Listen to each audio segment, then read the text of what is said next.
Ya, ini suara mesinnya pakai oli Castello 117 km. Ini olinya kekentalannya termasuk stabil ya. Aditifnya juga masih ada ya. Jadi bahan oli yang biasanya jadi kelemahan utama oli ini masih cukup lumayan. Jadi ya sepertinya kuncinya olinya tanpa tanpa viscosity index improver. Ini dipakai kencang tadi masih enak ya pagi-pagi.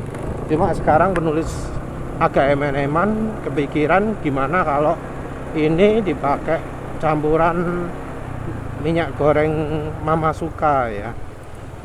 Jadi untuk eksperimen aja, kita lihat apa stabil atau enggak. Tapi yang jelas ini aditifnya masih ada, jadi ya masih nggak perlu tambahi aditif anti aus.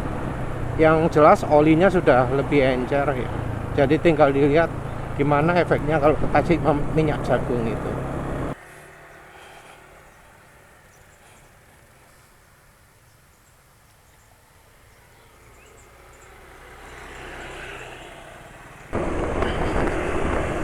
Jadi ini sudah 120 km pemakaian oli Castello ya.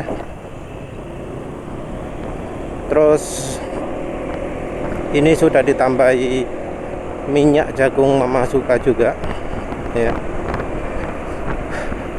Terus dari sisi licin, rasanya kok nggak selicin minyak sawit ya, ini minyak jagungnya ya. Jadi untuk licin ada efek jadi makin licin, tapi tidak selicin minyak sawit.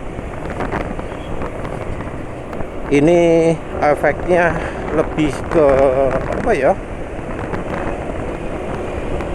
Kalau minyak jagung ini biasanya di RPM rendah ya rasanya ya. Terus kalah licin. Kenapa kok bisa kalah licin? Kira-kira mungkin karena kandungan minyak minyak jenuh ya. Kandungan minyak jenuhnya sedikit.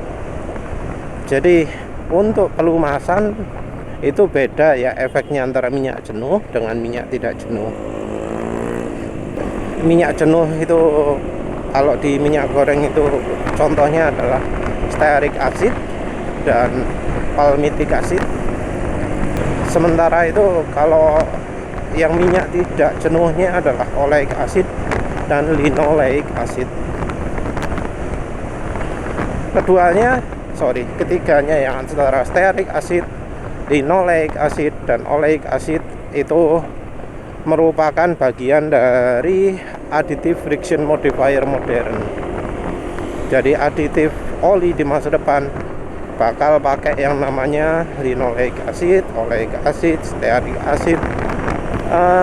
Ada juga yang bahas linolenic acid ya. Tapi untuk pembahasan kita cuma itu ya 3 ya. Penulis awalnya lihat di penelitiannya Profesor Hughes Pike atau siapa gitu ya, dari Imperial University Inggris ya.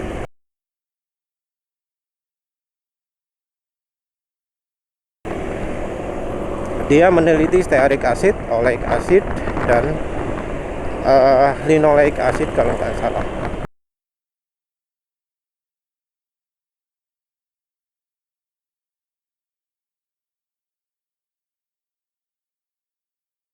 Nah, efeknya yang paling ekstrim itu adalah stearic acid, diikuti oleh oleic acid dan linoleic acid.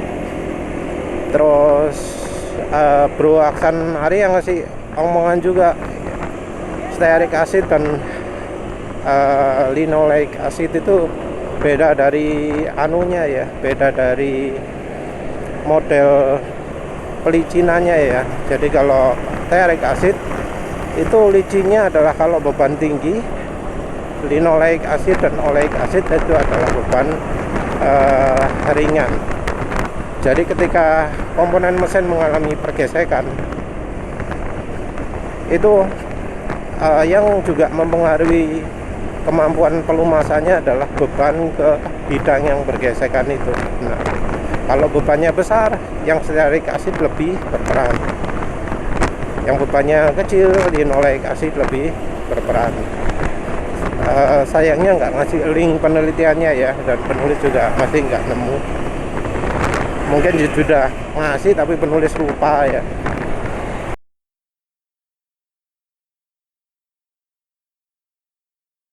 Tapi yang jelas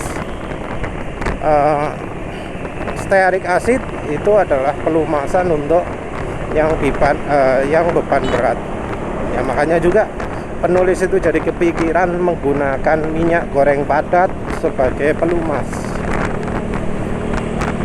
Dan ya ternyata lumayan loh ya, minyak goreng padat itu sebagai pelumas. Bukan cairan pelumas ya, tapi padatan pelumas. Jadi penulis pergunakannya untuk kipas angin ya. Jadi kipas angin itu pelumasnya ternyata sudah nggak sip ya. Harusnya pakai stempet, tapi penulis nggak tahu stempet yang bagus apa. Sekarang juga masih cari-cari. Mestinya ya merek silikon yang dari silikon ya kalau untuk pelumas kayak gitu. Tapi saya nggak nemu brandnya.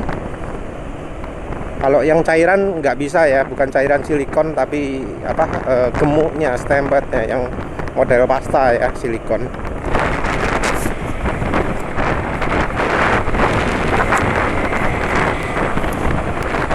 Tapi yang jelas ketika kipas angin di rumah itu sudah mulai ya nggak licin ya, karena memang dipakai terus, nyalanya berapa jam gitu ya, hampir lebih dari 12 jam setiap harinya. Jadi habis di servis dipakai terusan continue gitu sampai macet gitu. Nah setelah macet itu penulis ya coba-coba pelumas. Nah pelumas coba minyak sawit nggak awet, pakai oli mesin nggak awet, pakai oli gardan nggak awet, pakai oli samping nggak awet, pakai gemuk nggak awet, pakai gemuk merek Top One roto awet, pakai gemuk merek SGP merek X-Star ya agak awet. Tapi yang paling awet itu adalah ketika penulis menggunakan minyak goreng padat. Minyak goreng padat itu minyak goreng yang kondisi awalnya bentuk padat ya. Penulis sudah lupa mereknya apa. Tapi penulis pergunakan minyak goreng padat itu awet. Minyak goreng padat ini sifatnya beda dengan yang stempet gemuk gitu ya. Kalau stempet gemuk itu ada sifat lengket, sticky ya. Ketika ditekan, tangan kita ditarik, itu kayak ono sing lengket-lengket kan. Kalau minyak goreng padat tidak ada sifat itu, jadi nggak ada lengketnya. Cuma ada keunggulannya kalau minyak goreng padat, karena sifatnya nggak lengket. Kalau kita pakai di kunci itu jadi jadi kuncinya itu bisa sering gitu lancar. Beda kalau kita pakai gemuk atau pakai oli. Kalau kita pakai gemuk pakai oli, kadang terasa rotok macet, kayak ada hambatan gitu. Nah itu tidak terjadi kalau kita pakai minyak goreng padat. Jadi minyak goreng padat itu menurut penulis pelumas yang cocok banget untuk kunci ya. Tapi juga karena tidak lengket itu, maka ya jadi nggak begitu awet ya. Awet kalau misalnya untuk kunci-kunci yang kena air, yang kena hujan gitu ya, kalah awet dengan yang lengket. Tapi ya itu tadi, karena nggak ada lengketnya, kalau untuk kunci bisa cring cruk cek, bisa cekliknya enak gitu loh. Ya wes, balik lagi ke topik. oleh karena itu ya kayak minyak goreng yang sawit itu lebih licin ya. Tentu tergantung situasi dan kondisi ya, beda kendaraan ya bisa beda. Jadi misalnya untuk dipakai di mobil mungkin rasanya akan beda ya daripada dipakai di motor, karena mobil itu kan RPM cenderung lebih rendah, artinya juga dia bebannya juga lebih tinggi daripada kalau dipakai di motor. Karena motor RPM-nya tinggi ya, beban itu jadi hal yang apa ya, yang kedua, karena hubungan antara beban dan kecepatan itu berbanding terbalik ya. Ketika kecepatan makin rendah, pembebanan makin besar. Ketika kecepatan makin tinggi, pembebanan akan berkurang. Ini hubungannya dengan pelumas ya, bukan dengan yang lain. Jadi ketika kecepatan pergerakan komponennya tinggi, maka cairan itu akan lebih kuat ya, pada beban yang sama. Ketika kecepatan pergerakan komponen lebih rendah, maka walau bebannya ringan jadi lebih geser programnya. Minyak jagung yang penulis pakai sekarang itu kandungan minyak jenuhnya,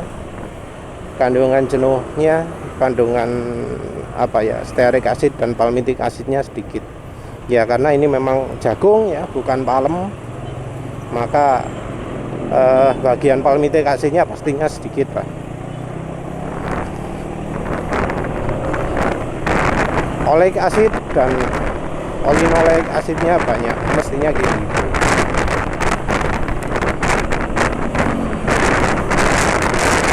Nah, karena jenuhnya sedikit, maka pelicinan untuk tekanan yang besarnya sedikit juga. Tapi oleic acid dan linoleic acid banyak ya, jadinya akan mempengaruhi apa jenenge, daya licin ketika beban ringan. Beban ringan ya artinya RPM menengah. Ya sekarang ini juga di pemakaian RPM menengah ini jadi lebih halus ya. Tapi ya ini terbantu dengan aditifnya apa? Castellum. Jadi aditif Castellum itu kan mirip dengan aditifnya Deltalus dan Mavis ya. Dan karena bahan olinya lumayan awet, jadinya ya kuat. Kenapa sih kok oleic acid banyak gitu ya? Jadi sekarang ini dari industri minyak goreng itu berlomba-lomba menciptakan minyak goreng yang kandungan minyak jenuhnya sedikit. Ada beberapa hal yang menguntungkan ya kalau minyak jenuhnya sedikit. Yang pertama adalah dia lebih tahan oksidasi, lebih tahan panas juga. Dan ini minyak jagung ini dia tahan banget ya panas. Jadi ketika minyak sawit sudah mendidih, seperti yang penulis sudah posting video mungkin uji panggang 129 kalau nggak salah, itu kelihatan bahwa yang mendidih lebih dulu adalah minyak sawit. Ya mungkin kebetulan karena mereknya juga merek Sabrina ya, yang lebih mudah mendidih daripada Vilma atau Bimoli Klasik. Tapi yang jelas minyak sawit mendidih. Terus campuran minyak jagung dan sawit HCO kemudian mendidih, baru minyak jagungnya yang mendidih. Di uji pembekuan minyak jagung jadi paling yang terlahir, jadi yang enggak beku sama sekali. Ketika KCO dan Sabrina itu sudah beku, yang memasukkannya tidak beku. Jadi ya itu ya keunggulan mengapa kok dari apa jeneng industri minyak goreng mencoba membuat oleic acidnya dominan. Penulis sendiri pernah coba niat beli apa pure oleic acid atau apalah itu ya, stearic acid pure juga sudah pernah beli, yang ternyata bentuknya butiran yang kalau dicampurkan bensin, dicampurkan apa jenenge olinya itu bisa jadi padat ya. Oh, kalau bensinnya ya jadi lebih kental. Jadinya penulis merasa wah gak iso digawe stearik asid itu ya.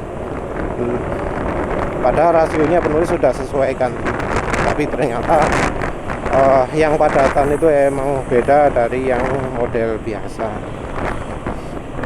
dari yang model dari minyak nabatinya. Oleic acid beli 100%, tapi ternyata rasanya itu kok minyak goreng basi ya yang dijual. Jadi ya penulis merasa tertipu, terus kapok, jadi nggak percaya sama yang jualan oleic acid 100%. Karena memang kebutuhannya bukan untuk uji kimia ya. Bukan untuk uji kimia, tapi untuk bahan sabun. Kalau untuk bahan sabun, walau ada palmitic acidnya, stearik acidnya, ya tidak masalah sih sebenarnya ya.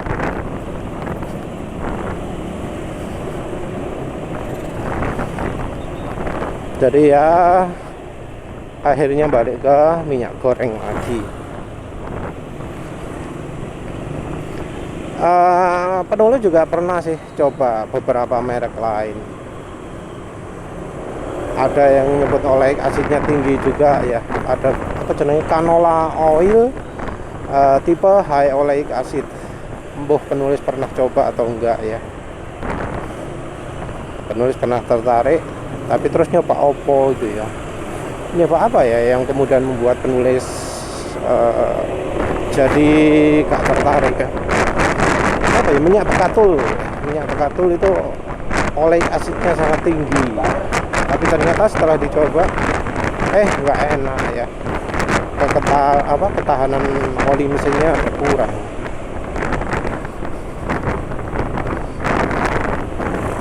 Jadi shear stability-nya buruk.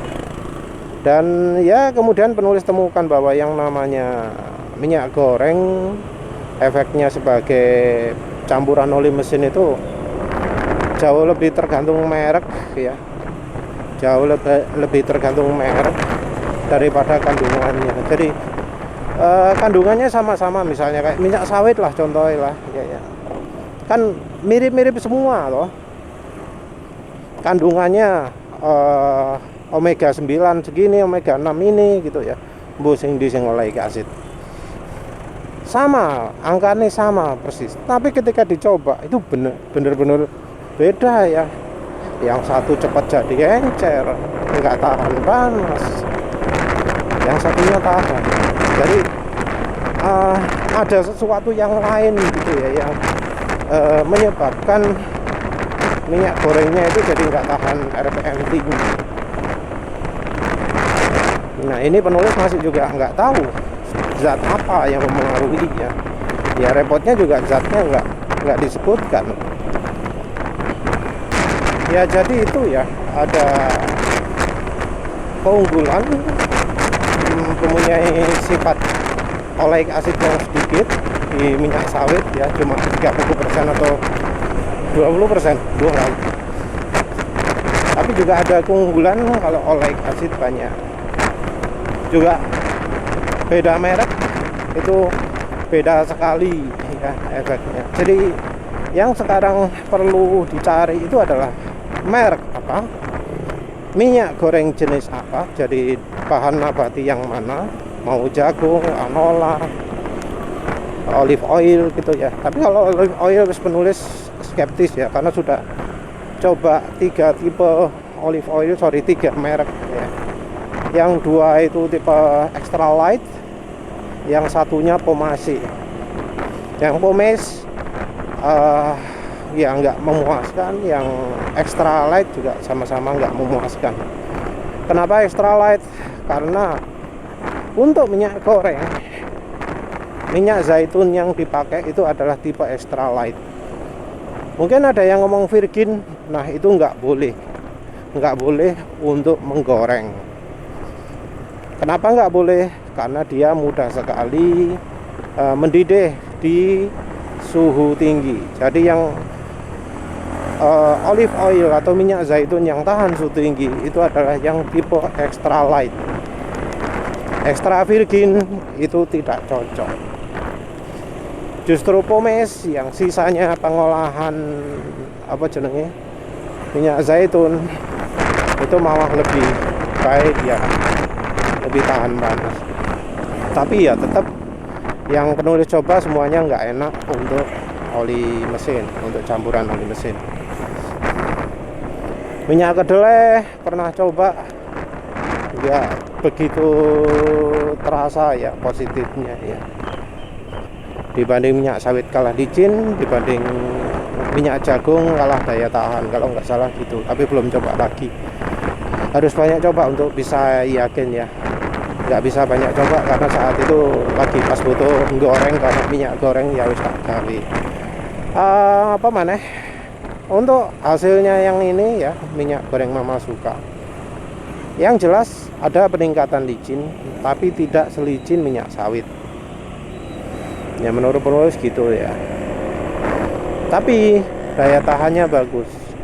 Penulis tidak melihat ada penurunan daya tahan oli mesinnya. Jadi kebetulan oli mesin ini yang penulis pakai Castellup ini untuk daya tahannya lumayan bagus. Jadi mulai dari 2 km sampai 20 km itu penurunan kekentalannya minim. Karena penurunan kekentalan minim bisa dipakai untuk menguji minyak goreng, dan penulis pakai ya ternyata sepertinya jadi lebih tahan ya. Olinya jadi lebih tahan RPM tinggi. Dan aditifnya juga, minyak gorengnya juga tidak mengganggu kerja aditif dari olinya. Jadi belum pakai minyak goreng itu mesin itu halus kalau kecepatan sekian. Jadi keunggulannya oli Castellup itu halus untuk kecepatan sekian. Nah, setelah pakai minyak goreng juga tetap halus, artinya bagus. Cuma perhatikan bahwa yang di bar sebelah kanan itu ya sering ada di 6. Nah ini menurut penulis rasanya kok kalau nggak salah ya lebih sering 6 bar itu daripada sebelum menggunakan minyak goreng. Jadi rasanya oli sekarang sudah lebih licin daripada kemarin. Jadi ada posisi 6 bar ini artinya konsumsi bahan bakar lebih sedikit, artinya juga mesinnya jadi lebih licin. Sepertinya itu ya. Dan kecepatan 50 itu kalau di motor penulis termasuk beban ringan ya. Harusnya penulis uji kencang, cuma masalahnya oli Castellup ini termasuk halus juga di kecepatan tinggi, jadi agak susah ya. Harus nyoba di oli yang kalau di kecepatan tinggi peret. Tapi ini sayangnya olinya nggak peret di kecepatan tinggi. Di kecepatan rendah cuma semi peret, tapi ya sulit untuk lihat. Tapi yang jelas bar di sebelah kanan itu jadi lebih banyak 6, itu menunjukkan mesin sudah makin licin, karena sebelumnya nggak sesering itu ya. Ya wes lah, itu saja. Terima kasih sudah menonton. Assalamualaikum warahmatullahi wabarakatuh.